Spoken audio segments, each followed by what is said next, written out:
사도신경으로 신앙 고백 드림으로 새벽 예배 시작합니다.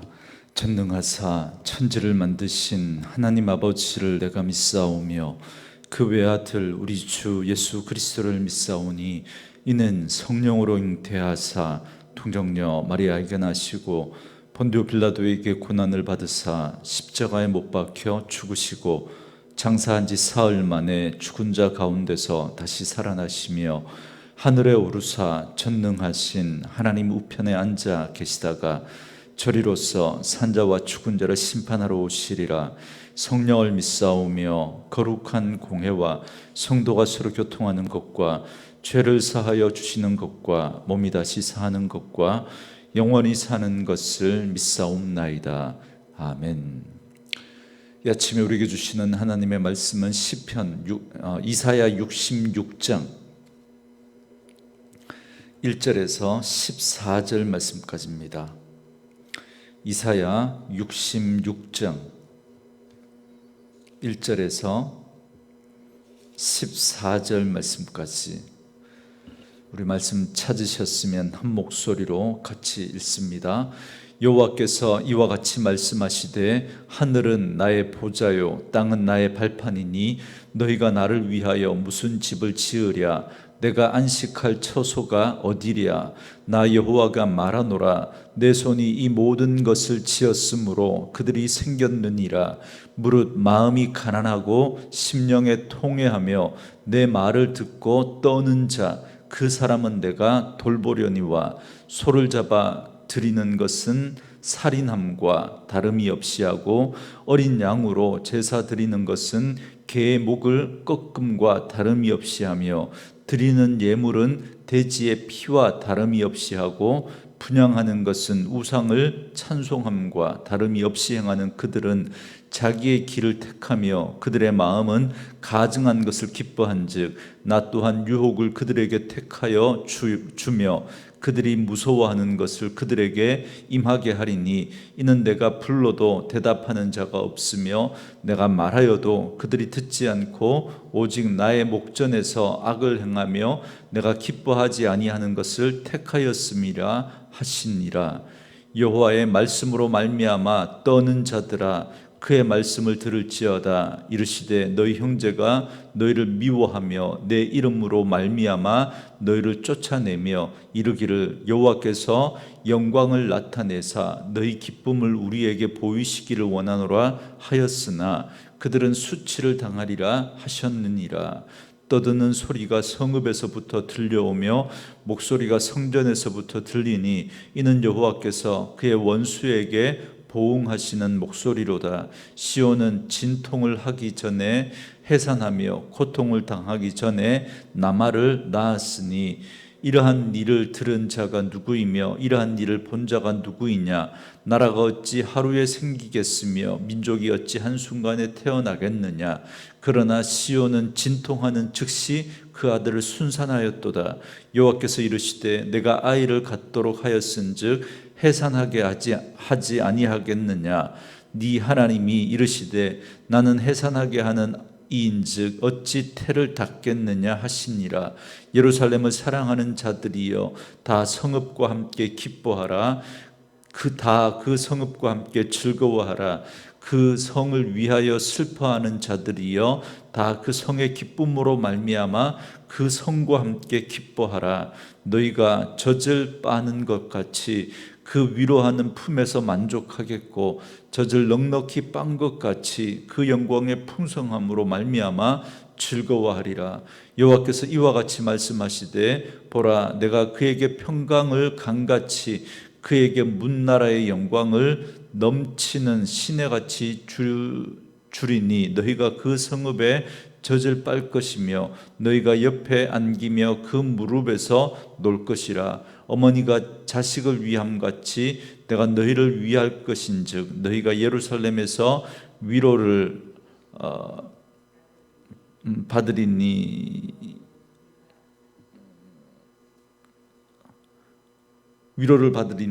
너희가 이를 보고 마음이 기뻐서 너희 뼈가 연한 풀의 무성함 같으리라. 여호와의 손은 그의 종들에게 나타나겠고 그의 진노는 그 원수에게 더하리라. 아멘.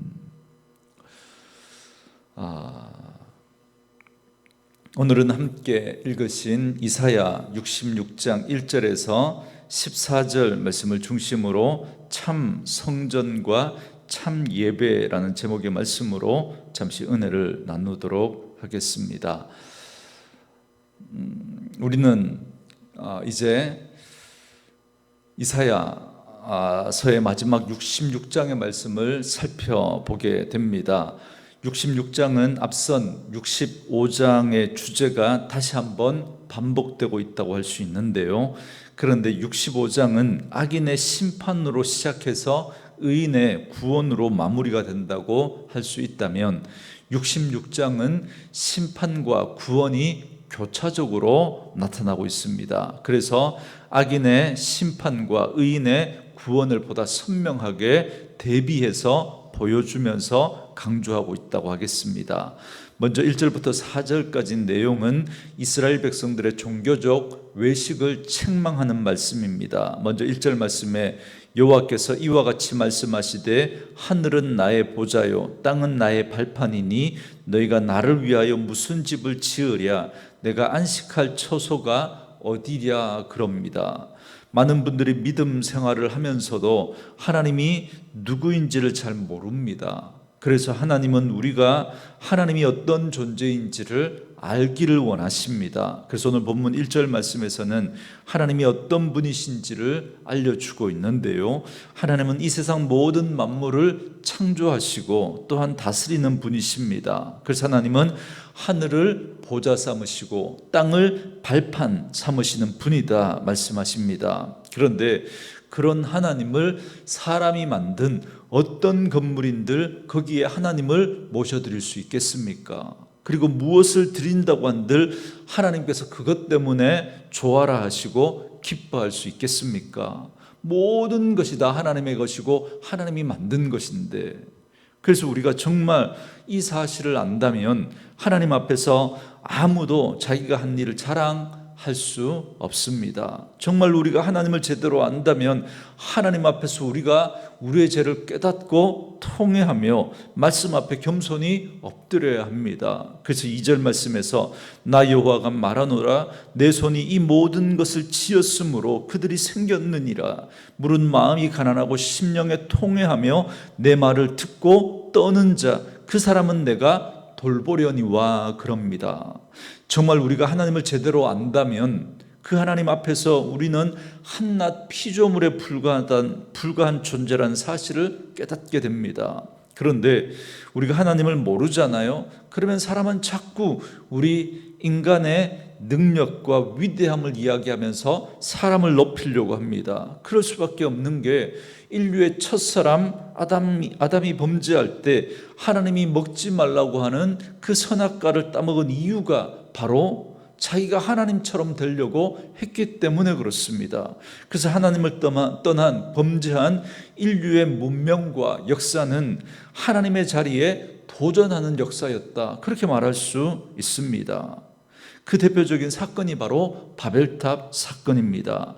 인간은 높은 탑을 쌓아서 하늘에까지 닿게 하자 그럽니다. 그리고는 거기에 우리의 이름을 내자 그럽니다. 한마디로 말하면 하나님의 자리에 도전하는 인간이 스스로 하나님 되려고 하는 그 모습을 선명하게 보여주는 것이 바벨탑 사건이죠. 이것이 바로 인류 문명과 역사의 패턴입니다. 어제 주일에도 말씀을 드렸지만 하나님은 하나님의 형상을 닮은 인간에게 놀라운 능력을 주시고 하나님이 만드신 이 세상을 다스리고 정복하라고 권한을 주셨습니다. 그래서 인간은 다른 만물에게는 없는, 다른 피조물에게는 없는 놀라운 능력을 가지고 참으로 위대한 문명과 업적을 이루었습니다. 그러나 하나님은 그럴지라도 너희는 피조물에 불과한 존재라는 사실을 잊지 말라고 선악과를 사인처럼 주셨습니다. 그래서 선악과는 하나님은 창조주이시고 너희는 피조물에 불과한 존재야. 그러니 너희는 하나님의 말씀에 순종하며 살아야 하는 존재다라는 사실을 우리에게 알려주시면서 그러니 무슨 일이 있더라도 선 넘지 말라고. 경계선을 알려주시면서 하나님은 하나님의 자리에 두고 사람은 사람의 자리를 지켜야 한다라고 말씀을 드렸습니다. 그런데 우리가 우리의 자리를 지킨다는 말은 오늘 본문의 2절 말씀처럼 하나님의 창조주 되심을 인정하고 난 그 하나님 없으면 못 사는 존재임을 알아 가난하고 통회하는 심령으로 그 하나님의 말씀 앞에 두려워 떨며 그 말씀에 순종해야 한다는 겁니다. 이것이 바로 우리가 우리의 자리를 지키는 모습입니다. 하나님은 바로 그러한 자를 복되다 하십니다. 왜냐하면 바로 그런 사람이 하나님의 돌보심을 받기 때문에 그렇습니다. 그래서 우리가 하나님 앞에 드리는 제물보다 더 중요한 것은 바로 그 제물을 드리는 사람입니다. 사람. 그러니까 하나님은 그가 들고 온 제물만 보시는 게 아니라 그 제물을 들고 온 그 사람이 누구인지를 함께 보시는 겁니다. 그걸 잘 보여주는 사건이 가인과 아벨 이야기죠. 그런데 잘 읽어보시면 하나님께서 가인의 제물은 받지 않고 아벨의 제물은 받으셨다 이렇게 말씀하지 않으시고 가인과 그의 제물은 받지 않으시고 아벨과 그의 제물은 받으셨다 이렇게 말씀합니다. 그러니까 가인의 제물에 문제가 있어서 받지 않은 게 아니라 그 제물을 들고 온 가인이라는 그 사람을 하나님이 받으실 수 없으니까 그가 드리는 그 제물도 받을 수가 없었던 겁니다. 그걸 분명하게 보여주는 사건이 이 일 이후에 가인이 아벨을 시기해서 돌로 쳐 죽이는 그 일이 벌어지지 않습니까? 그게 뭐냐면 가인이 바로 그런 사람이었다는 겁니다. 그래서 하나님이 가인이 드리는 그 제물을 받을 수가 없었던 거죠. 그러니 하나님은 그가 드리는 제물, 그게 얼마나 많은 것이든 그게 얼마나 비싼 것이든 상관없이 그 제물은 받을 수가 없는 것입니다. 왜요? 그 제물을 가져온 그 사람 때문에 그런 것이죠. 오늘 본문 3절 4절이 바로 그 이야기를 하고 있습니다. 이스라엘 백성들은 때마다 하나님께 나아와 소와 어린 양을 제물로 잡아 제사를 드렸습니다. 그리고 예물을 드리고 찬양을 올려드리면서 하나님 앞에 예를 다했습니다. 그런데 하나님은 그들이 제물로 잡은 소를 두고 살인한 것 같다 말씀하시고 제물을 바치는 어린 양을 두고 개의 목을 꺾는 것과 같다 이렇게 말씀하십니다. 마치 우상에게 제사할 때 그때 제물을 바치는 그 모습을 연상하게 합니다. 제단에 올린 그 예물은 부정한 돼지의 피와 같고 분향하는 것은 우상 앞에 바치는 노래와 같다고 말씀합니다. 하나님의 이름 앞에 올리는 제사이고 예물이고 분향이지만 그걸 드리는 그 사람의 마음속에 하나님이 없었다는 거예요. 하나님이 마치 하나님을 알지 못하는 자가 우상을 대하듯 자기가 중심이 되어서 제사했다는 겁니다. 그래서 4절 말씀에 보면 나 또한 유혹을 그들에게 택하여 주며 그들이 무서워하는 것을 그들에게 임하게 하리니 그럽니다. 이 말은 한마디로 말하면 나를 우상처럼 취급하는 너희들과는 내가 함께하지 않겠다 이 말입니다. 그래서 너희들이 우상의 유혹을 따라 미혹의 길을 가도록 내버려 둘 것이고 진정한 보호자가 없으므로 그들이 무서워하는 것을 그들에게 임하게 하실 것이다 말씀합니다. 여기서 그들이 무서워하는 것은 바로 주변 열광들의 침공을 말합니다. 그래서 정말 그 말씀대로 그들은 결국 바벨론에 의해서 3번에 걸친 침공으로 멸망을 하고 그 성전까지 무너지게 되고 그들은 포로로 잡혀가게 됩니다. 결국 그들은 하나님의 보호를 받지 못하게 됩니다. 그렇다면 왜 그런 일이 벌어졌을까요? 왜? 4절 후반절이 그 이유를 말해줍니다. 이는 내가 불러도 대답하는 자가 없으며 내가 말하여도 그들이 듣지 않고 오직 나의 목전에서 악을 행하며 내가 기뻐하지 아니하는 것을 택하였기 때문이라 말씀하십니다. 여러분 잘 보세요. 정말 하나님이 기뻐하시는 것이 무엇인지 믿음의 본질을 계속 성경은 우리에게 알려주고 있습니다. 자 보세요 여러분. 하나님이 부르고 하나님이 말씀하시는데 그들이 뭐 했다고요? 대답하는 자가 없고 그리고 듣지 않았다는 거예요. 그럴 수밖에. 여러분 듣지 않는데 틀리지 않는데 여러분 어떻게 대답하겠습니까? 여러분, 말씀이 들려지는 게 은혜인 줄 믿습니다. 믿음의 본질은 여러분 듣는 것입니다. 들으면서 믿음이 시작되는 거예요. 더 정확하게 말하면 들려지는 겁니다. 들려지는 거.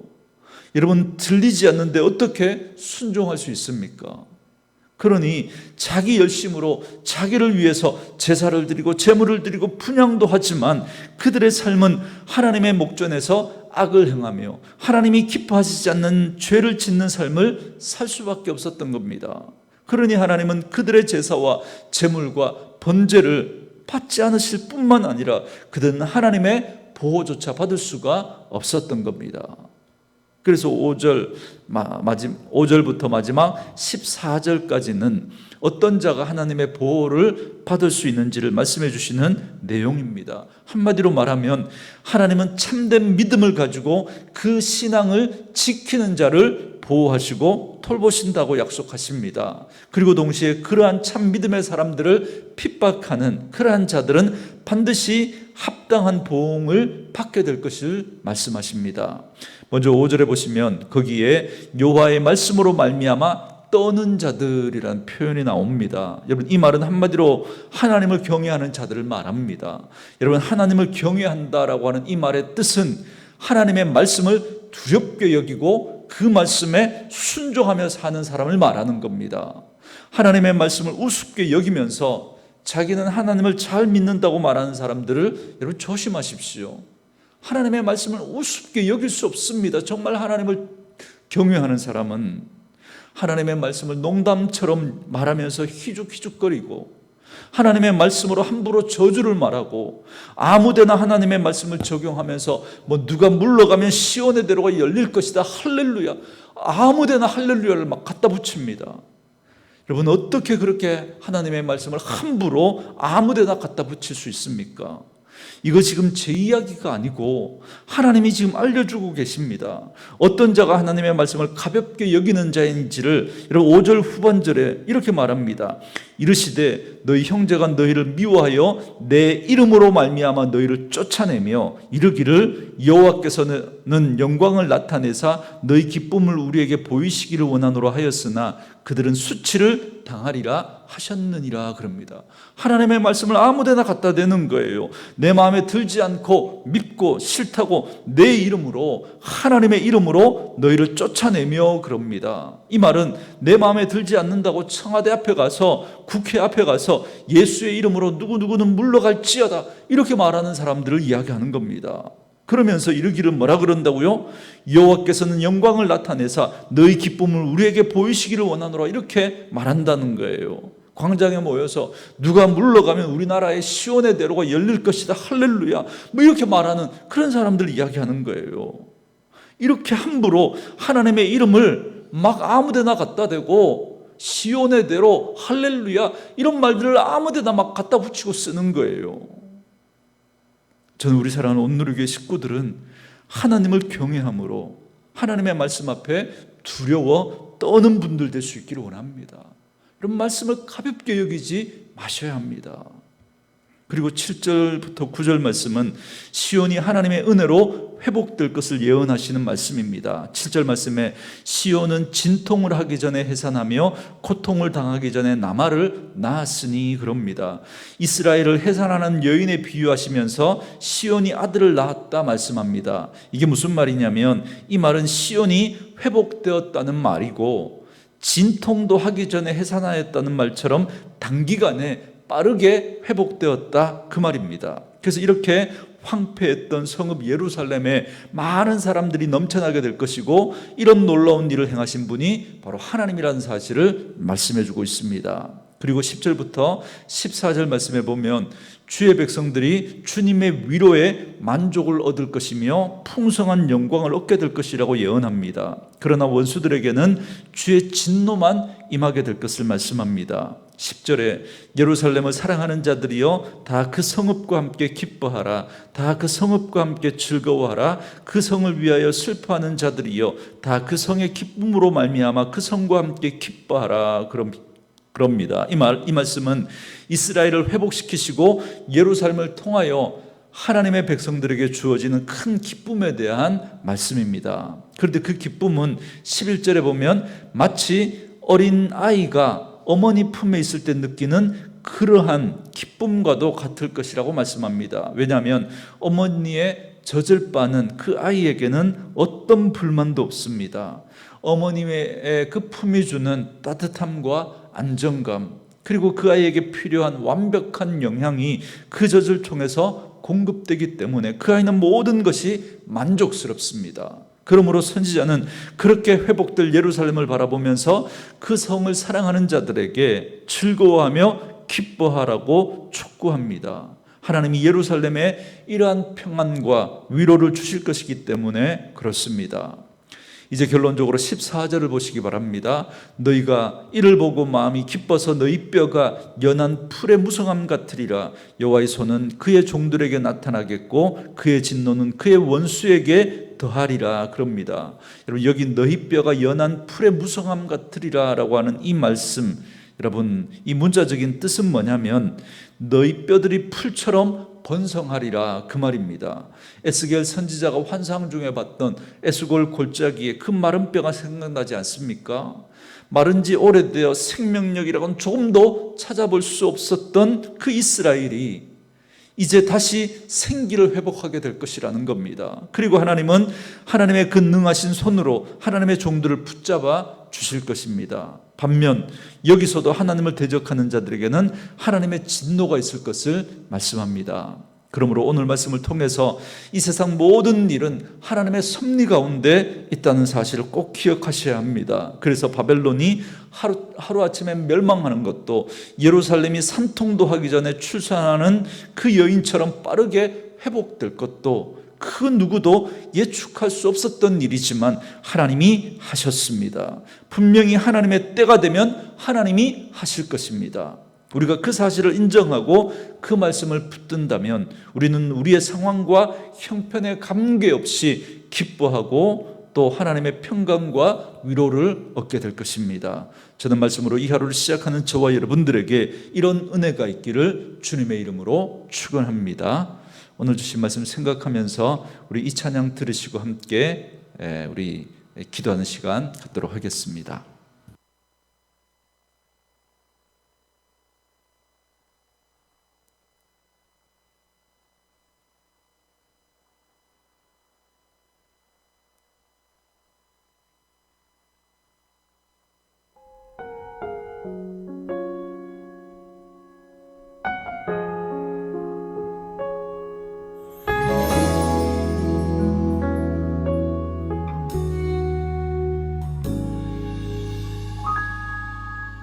말씀 앞에서 경외함으로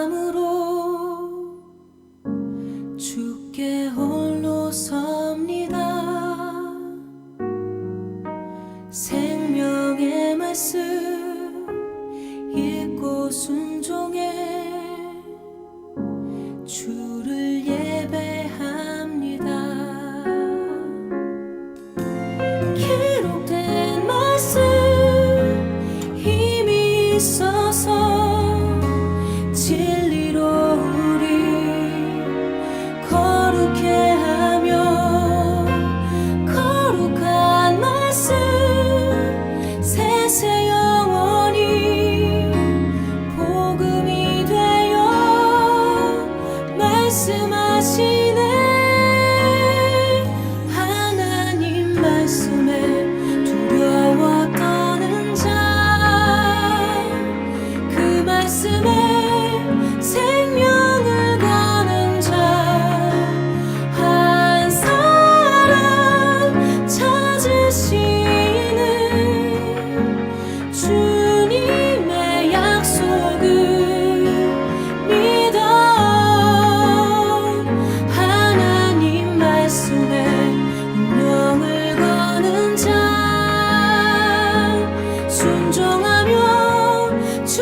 말씀